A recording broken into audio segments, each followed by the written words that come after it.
Hello, and welcome to episode 27 of My Dog Will Eat My Face. In this episode, I seek to explore where I'm at, I guess, in my life. I have pursued specific things, and I guess one specific thing. And that honestly is having some peace with my death. And I think I've somewhat gotten there, if not completely honestly.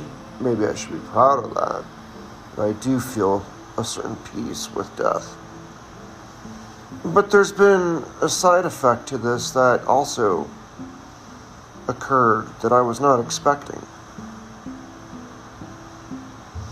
You see, throughout this whole time of me recording this podcast, I've qualified for MAID medication. And for those of you who don't know, MAID is just an acronym that stands for Medical Assistance in Dying. And so I live in a state to where if you qualify and make the request to have medical assistance in death, you can possibly get that approved by the state, and they will provide you with essentially a death kit that you take and it will kill you. And I actually just recently renewed this medication, this prescription. It's how they handle it. It's just like any other prescription. And I actually got it renewed for another year, ready for me to pick up at the pharmacy at any time in the next year, if I so please to end my life. And it works in 6 minutes. I hear it. It's quick. It's easy. It kicks in. You fall asleep after 6 minutes. And then you pass away. And it's a very quiet, peaceful death. So, I have this ability. And I do have peace with my death, because I focus so much on that. And the side effect, though, is that I think for the first time in quite a while, I vehemently do not want to die. Not to say I ever did want to die by any means, but as I pursued this peace, surprise, now I seem to want life more than ever. And I think that came from reading folks like Seneca and Marcus Aurelius and diving into their meditations and the tutelage that comes with Stoicism. What I gleaned from that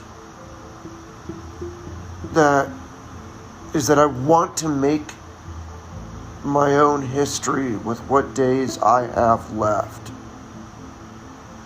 I want to make it firmer. No matter if it's one day or years of time left. You know, I refer back to Seneca's phrase that I've shared before, where he said, "Has it then all been for nothing that you have had such a friend during so many years, amid such close association, after such intimate communion of personal interests, has nothing been accomplished? Do you bury a friendship along with a friend? And why lament having lost him, if it be of no avail to have possessed him? Believe me, a great part of those we have loved, though chance has removed their persons, still abides with us. The past is ours, and there is nothing more secure for us than that which has been. And I underlined, when I wrote it down, that last quote, and that hit me the most. For in Stoicism, it's really the past that lives forever and is really a key to a sort of immortality. Everything you do in your life will echo for an eternity. Everything you touch, every phrase you say, everything you write, every thought you had will have existed and will never be able to be withdrawn from this earth. So through this concept, I've pushed harder to live my life each day and to make it a good one.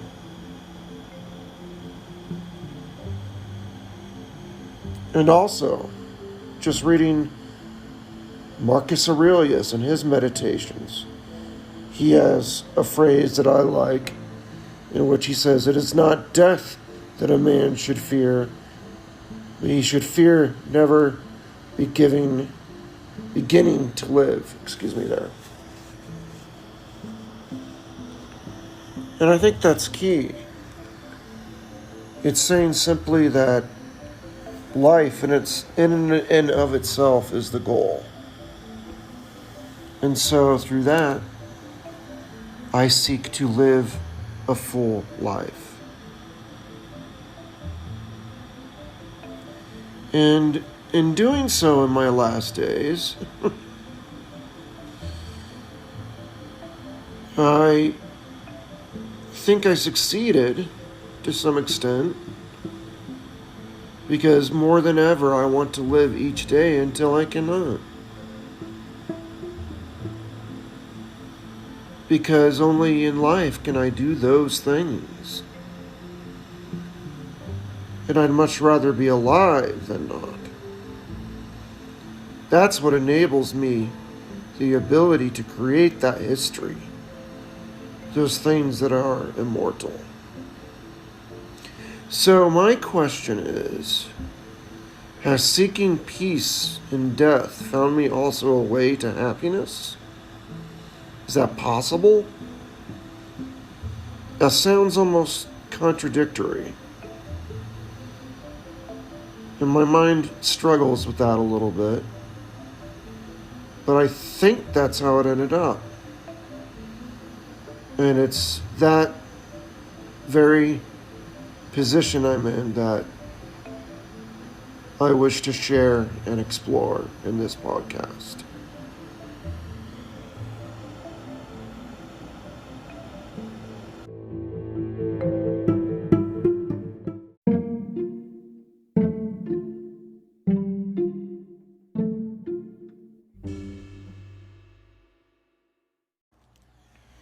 So one of the key components to being able to live a good life and to do things now that may or may not echo forever is to have new experiences in life and to do different things, or at least to do things, not necessarily different.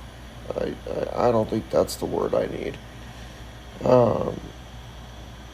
I think the bottom line is that you must do things in order for there to be an echoing of forever of what it is you're doing. So, with that being said, and in my position of my weaknesses physically, I certainly find it difficult to pursue new events in life and to have new experiences. That's absolutely true. The physical difficulty that I have just day to day to do the most simple of tasks, such as cleaning up the kitchen a little bit, or taking a shower, or getting dressed, are incredibly difficult for me. And very painful as well.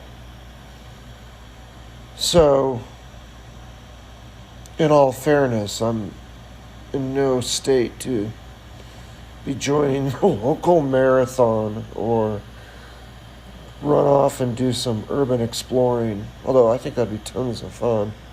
I don't think I'm able to physically do that. Regardless, I have had new experiences, and I'll share those. I think, first of all, the geek in me, the nerd in me, is strong. As I continue with my city simulation hobby that I've mentioned before as one of my many hobbies. Lately, I've been making a new city in this game, Cities Skylines. A game with such complexity, I hesitate to even call it a game. It's rather complex down to the most granular of levels, and I certainly enjoy it. I enjoy playing it, and it's certainly not like blow up the bad guy, shoot at this. It is a simulation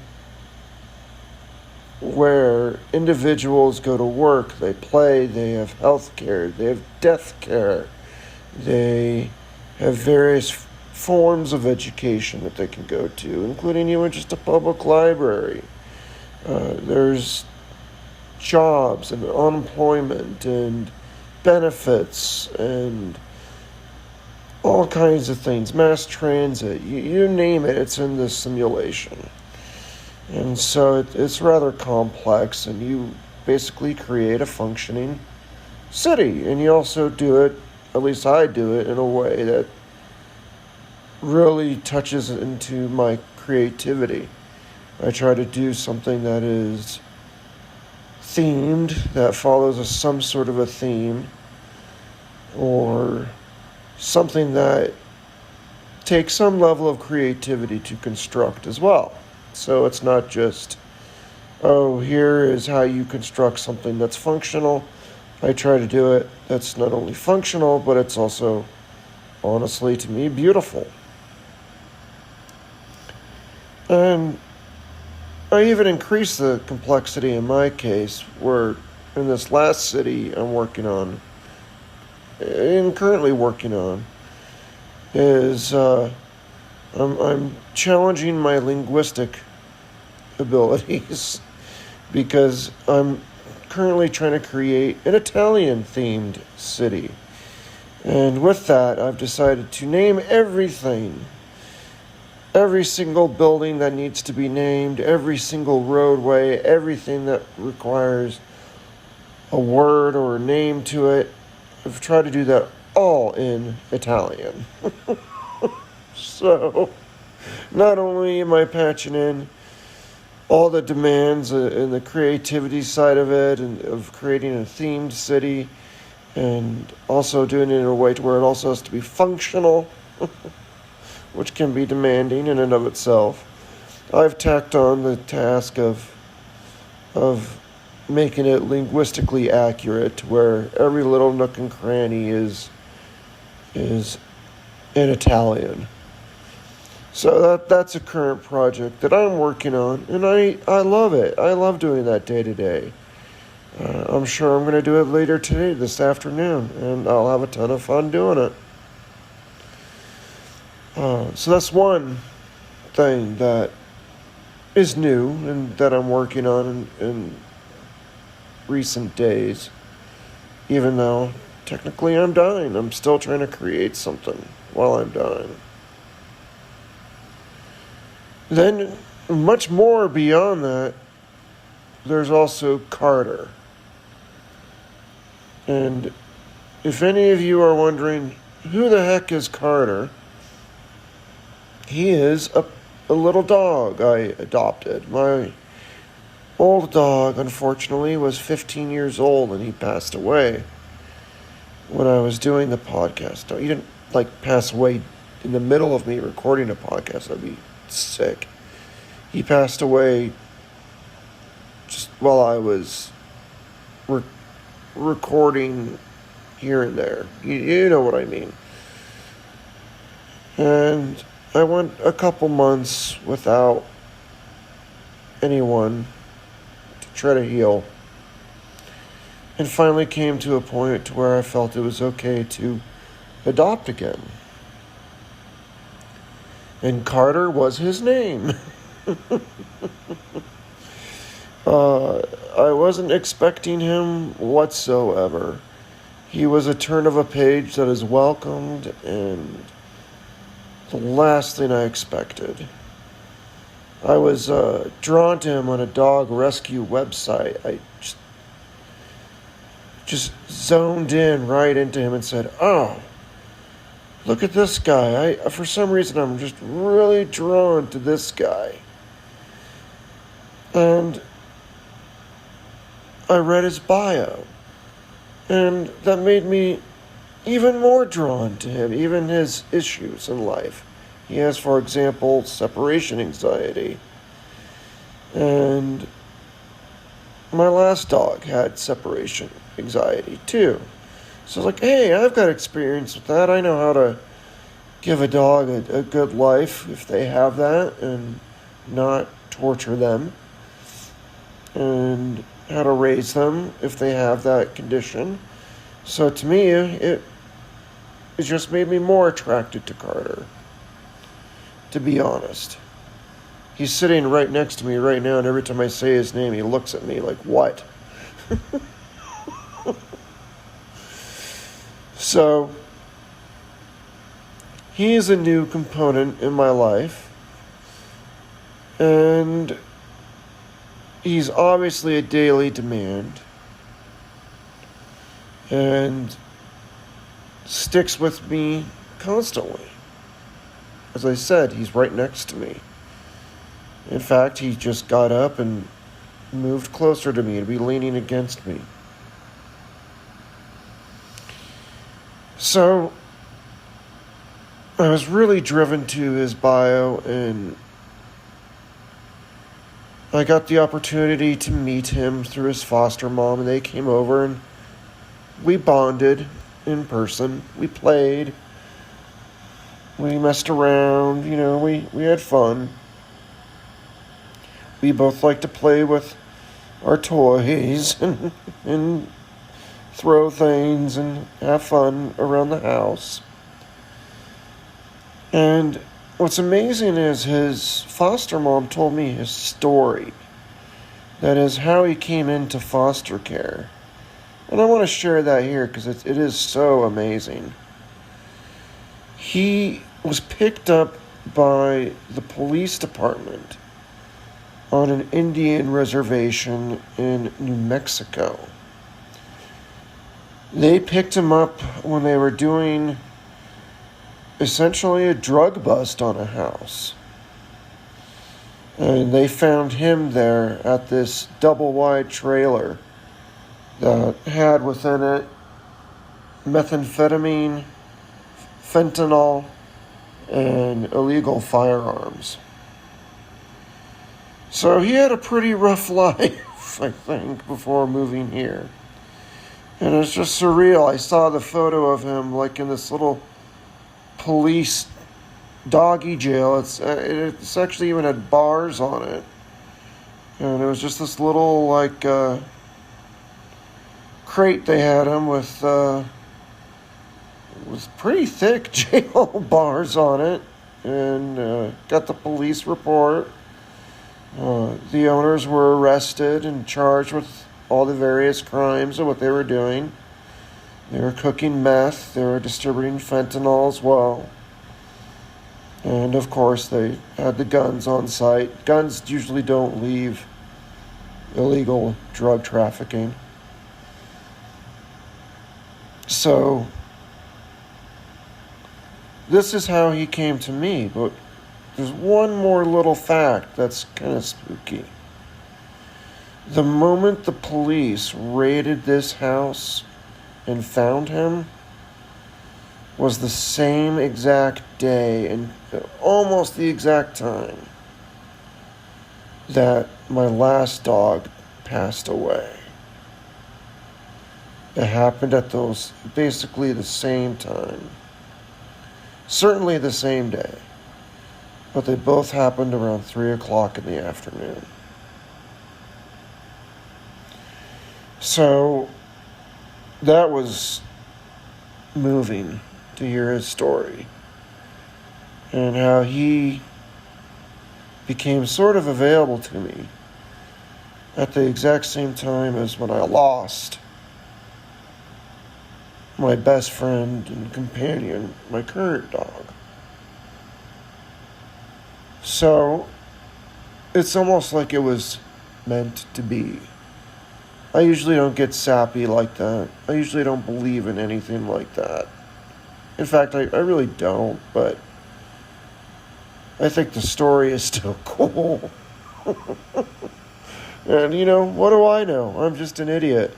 Maybe it was meant to be. Maybe well, the fact is I don't know anything. I don't know anything with regard to that. I'm completely agnostic when it comes to that sort of thing. So, I could be totally wrong that there is something there. And it happened and it was meant to be. So, we shall see. But with just those two things alone, the city's game and the introduction of a new life and the challenge of raising a new dog have been introduced into my life as I'm dying. And changes everything. Carter changes, obviously, my loneliness. He's someone who's always with me. He is somehow used to my house already. He likes to use the bathroom on the balcony rather than go outside. And when he walks with me, he stays right next to me. He doesn't need a leash. Just walks right along my side, and since I'm really slow, if he goes too fast, he stops and looks back and runs back to me and rejoins my stride. If he sees something interesting, he goes to look at it, then comes right on back without command. So, he's pretty amazing. And is also a really good sleep buddy. He's really good to sleep with. He's very cute and very snuggly on top of everything else. So, I've dramatically improved my life as far as I'm concerned, and I'm enjoying it with someone else. I can't imagine for the life of me taking that MAID medication now. It's so funny. I just renewed it. And I cannot fathom taking that, even if I'm in severe pain. Because I have this new obligation. And I've created new things and new expectations that will, much like the rest of my life prior to this, last forever. And I want it to be good.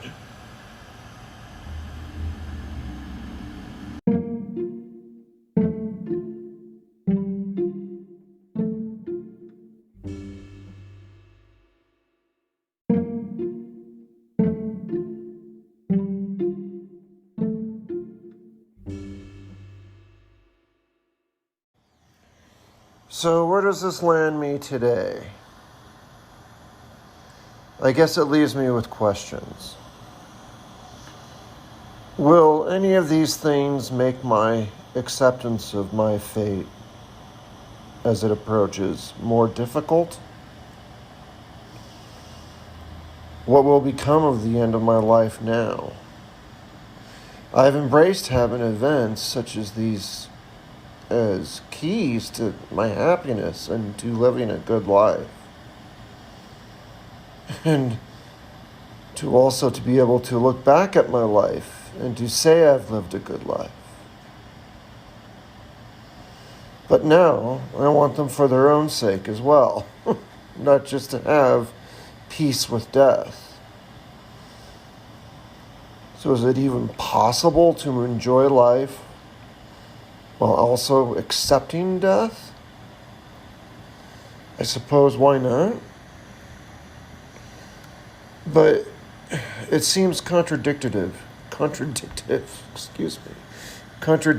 me, and difficult to accept. Just for some reason, combining those two things throws a bad command or file name in my brain, and I just kind of get an error message in my thought process. But these are both good things, and I think I want to learn how to accept this. I would really like to know how to accept living a good life currently and being at peace still with death.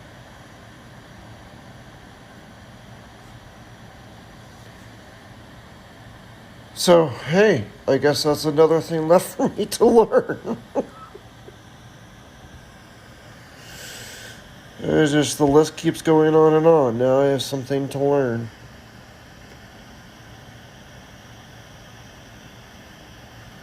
Now my fear is I'm going to run out of time. And that's not a good feeling. So I've got to find a way to be at peace with that. I find great irony, though, in that through seeking my peace with death, I found instead, well, not instead, but in addition to peace with death, I found more happiness with life. It's interesting.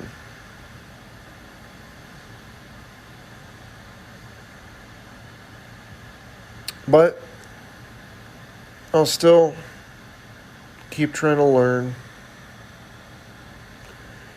And I'll definitely remain open to new things. I had a discussion about new things with someone who works in my hospice team, actually. It was a very brief but really good conversation. Every once in a while I get those with the hospice folks.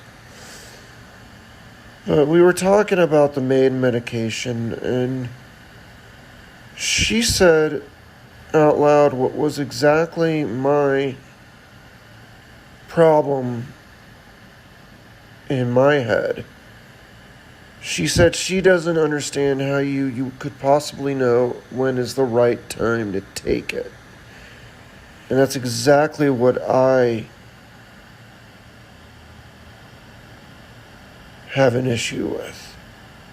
Because if I'm living a life that I want, or even not, how do I know that the following day something will happen? Something good might happen tomorrow. It does. This does happen. I'm living proof that this does happen. Things change completely unexpectedly, for good and bad. So how do you know what will come the next day?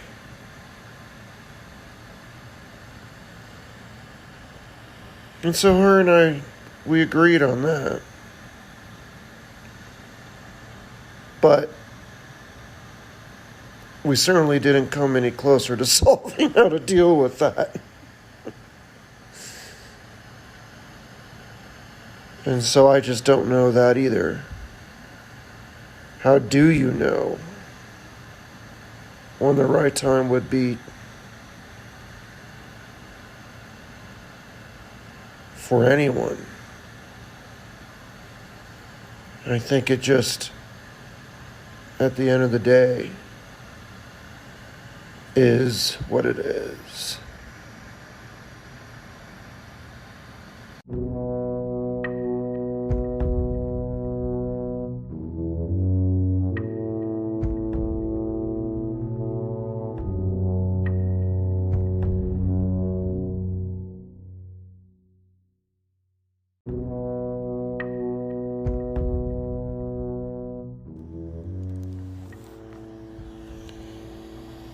So, as I come to the conclusion with this particular podcast, I want to thank my listeners for hanging in there with me.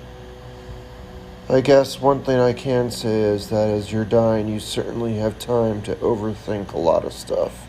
I don't know if that's good or bad. Because it seems to me that the conclusion I'm at is what I've stumbled upon is not just a way to find peace in death, but also a way to maybe find happiness.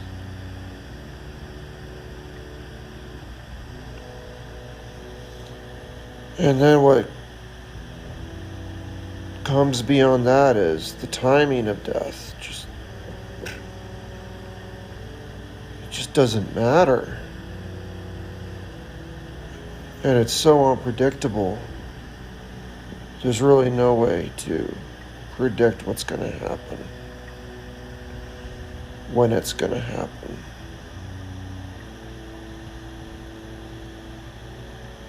You just have no way of knowing. I'm sure many people that have lost someone knew it was before their time. My high school best friend shot himself, so I know that feeling. I thought that feeling when I watched all those jumpers on 9/11.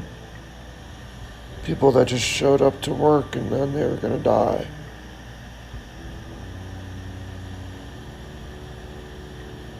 Already, so many already died instantly. They obviously had things planned. They had other things going on. But death came for them anyway. We just don't know. So, I guess all we can do is live the best life we can. That's the only continuity between both. With happiness, with life, and with peace and death. Living a good life is the key to both. And that is one thing I can pin my colors on. And one thing I could probably be certain of, but that is a good way to live your life. One way or the other.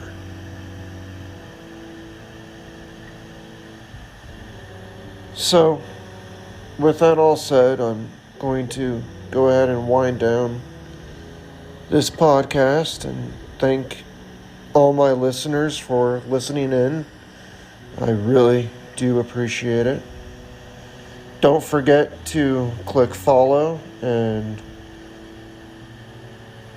turn on notifications to make sure you are notified of future podcasts.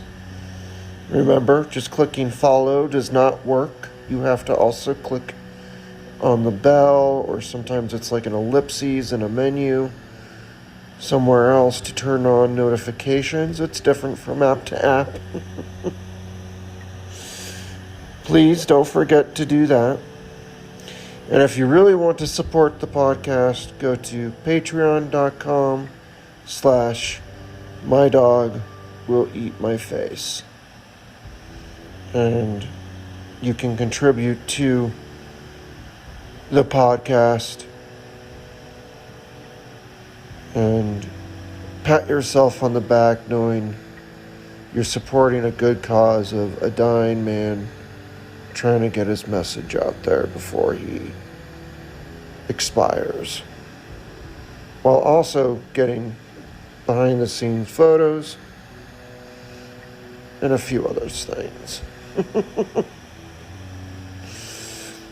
But most of all, I appreciate your listenership, and for that I do sincerely thank you